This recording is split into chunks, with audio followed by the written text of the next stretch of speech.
Ассаламу алейкум туғандар, қандайсыздар? Назарыңыздарда қайрадан эле Базар жоқ каналы. Бүгін 16 май 2022 жыл мен Бишкек шаарынын батыш тарабы Новопавловка Алтын Ордода жүрөм туғандар. Ушул жерден бери сатылуучу үй бар экен. Ошол жөнүндө сиздерге маалымат берейин деген. Азыр биринчи болуп баруу жолун түшүндүрөйүн. Көңүл буруп, видеону аягына чейин күзөтүп туруңуздар. Азыр мен турган жер Гоголя жана Фрунзе көчөсүнүн кесилиши. Жана ошондой эле мына Алтын Ордо конушунун башталышына турам. Бул жерде мындай жазуу бар экен: Алтын Ордо конушуна кош келиңиздер деген. Сиздер ушул жерден түз Гоголя көчөсү менен түндүктү карай басып бара бересиздер. 1 километр 200 метр аралыкта Сары Өзөн көчөсүндө сатылуучу үй жайгашкан. Барып жатып сол тарапка буруласыздар тугандар. Аны видеонун жүрүшүндө дагы түшүндүрөм. Анан бул чоң Фрунзе көчөсүнөн көптөгөн маршруткалар батыш тарап карай, Машине базар тарапка, Востко, Карабалта, Беловодское карай өтүшөт. Анан чыгышты карай кетсеңиздер, бир аз баскандан кийин Киркамстрон, анан да бир аз бассаңыздар Дордой Моторс, Шлагбаум, Кызыл Аскер болуп кете берет. Сиздер анан ошол жактан келип жатып ушул Гоголя көчөсү менен түз түндүктү карай басып бара бересиздер тугандар. Анда эмесе мен сатылуучу үйгө карай жол алдым. Сиздер лайктан басып, өз оюңуздарды комментарийге жазып туруңуздар. Чоң Фрунзе трассасынан тугандар 1 километр 200 метрдей түндүктү карай түшүп келип, бүгүнкү чыгарыштагы сатылуучу үйгө да жетип келип калдым. Бул сатылуучу үйдүн көчө тараптан көрүнүшү тугандар мынакей. Анан сиздер бул Гоголя көчөсү менен түшүп келе бересиздер. 1 километр 200 метр чоң трассадан келип жатып, 199 маршрутка кайрылган жер бар. Ошол жерден кайрылып, биринчи көчөдөн Сары Өзөн көчөсүнөн бир аз өйдөрөктү карап бассаңыздар, Сары Өзөн көчөсү 14-үчү үйдө бүгүнкү сатылуучу үй жайгашкан тугандар, ушул даректе. Анан кааласаңыздар, бул жактан кайрылбай эле бул высоковольтный чоң стабилдар турган жерден деле мындайдан айланып, бул жак менен келсеңиздер деле болот. Ошол высоковольтный стабил турган көчө менен түз чыксаңыздар, сиздер Профсоюзный көчөсүнө чыгып бара аласыздар. Кудайберген базарына 2 километр 500 метр аралыкты көргөздү Яндекс карта. Геология базарына 2 километр 100 метр аралыкты көргөздү. Жана чоң Фрунзе трассасына 1 километр 200 метр аралыкты көргөздү. Бул жака 199 маршрутка келет тугандар. Үйдүн жанына чейин. Эми андан ары калган маалыматтарды берейин. Бул үйдө суу, свет бар экен тугандар. Жерин аянты 5 соток. Мектепке Киркамстромго жана бул жакта Чыңгыз Айтматов деген мектепке барышат экен. Частный садиктер азыркы учурда көп эле бар деп айтты. Үй ээси бул жакта.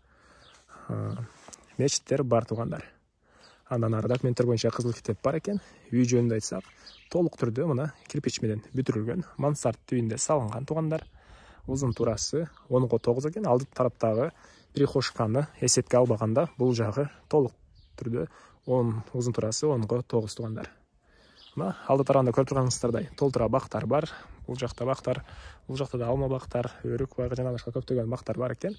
Азыр ал жөнүндө дагы үйдүн тышкарына чыгып маалымат бергенде сиздерге көргөзөм бул жактарын. Азыр ички тарабына кирип, үйдүн ички бөлмөлөрүн сиздерге көргөзөйүн. Жана мына фундаменти деле бийик эле куюлуп тургандар. Андан ары ички тарабын көргөзөйүн сиздерге. Киргенде мындай прихожка бар экен. Бул пескоблок менен бүтүрүлгөн тугандар. Ички тарабы пока толук түрдө бүтүрүлө экен. Мына ушул даражага чейин бүтүрүлүптүр. Андан ары ушул жерден оң тарапка кайрылсак, коридорго кирип кете алат экенбиз. Үйдүн негизги кирүүчү эшиги мына ушундай темир эшик коюлган тугандар. Андан ары түз кирсек коридор. Бул коридордон биз башка бөлмөлөргө өтүп кете алат экенбиз. Коридордун өзүнүн дуалдары шпаклевка, потолок гипсокартон, пол ОСП экен тугандар.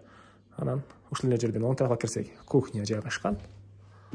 Мынакей дуалдары шпаклевка, потолок гипсокартон.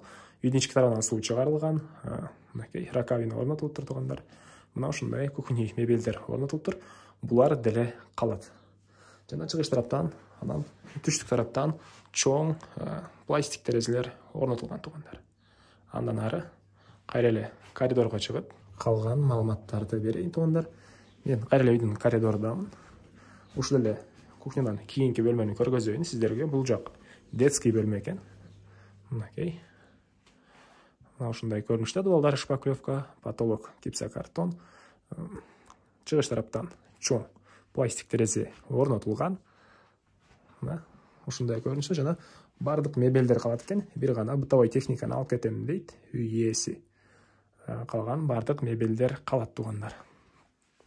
Андан ары қайреле коридорға шығып, бұл жақта душ расчет алынған бөлме бар екен. Азыркы учурда ички тарабына унитаз орнотулуп тур, раковина орнотулуп та суу чыгарылып тур тугандар. Бир гана арестон коюп, душту коюшуңуз керек экен. Душевой кабина, дуалдары кафель, потолок, пластик экен жана түндүк тараптан бир форточка орнотулган. Андан ары карайле коридорго чыгып, бул жактагы дагы бир спальный бөлмө бар экен, аны көргөзөйүн тугандар. Окей, бул жакта дагы бир спальный бөлмө. Узун турасы 4-кө 5-тей көрүнөт. Дуалдары шпаклевка, батыш тараптан чоң пластик терезе орнотулган жана түштүк тараптан дагы бир терезе орнотулуп тур. Потолок гипсокартон, дуалдар шпаклевка, пол ОСП. Жана айткандай эле, бул мебелдер калат. Андан ары эми эң акыркы, бул жерде эң акыркы бөлмөбүз зал бар экен. Ошону көргөзөйүн сиздерге тугандар. Ал бөлмөбүз азыркы учурда толук түрдө бүтүп тур. Мына ушул даражага чейин бүтүрүлгөн. Терезелер орнотулган.